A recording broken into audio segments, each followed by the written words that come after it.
הצוות נמצא במגורים, אנחנו ממשיכים כמתוכנן. הצוות של מניס לפני מספר דקות ירד למחולות להתחיל לחפש את האמל"ח.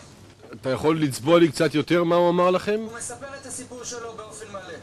עבר בבנדר עבאס, קיבל מחולות, המשיך לאום אל-קצר.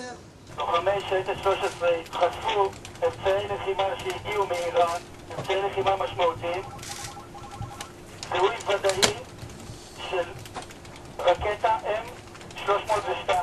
ממשיכים בסריקה לייצור אמצעי לחימה נוספים. תמשיכו את הסריקה בצורה יסודית, בטוחה, ותטפלו היטב בצוותים שלכם ואת אלה שאספתם אליכם כרגע, ותתגלגלו צפונה, תגיעו. עד כאן עבור.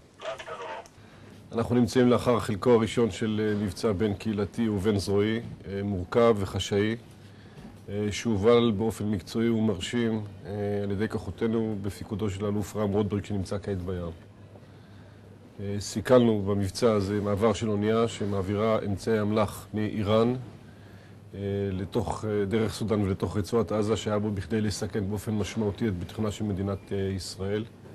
שוחחתי עם מפקד חיל הים, בירכתי אותו על הפעולה של כוחותינו. אנחנו ממשיכים לעקוב אחרי ביצוע הפעולה וממתינים שהם ישובו בשלום לנמל הוואי.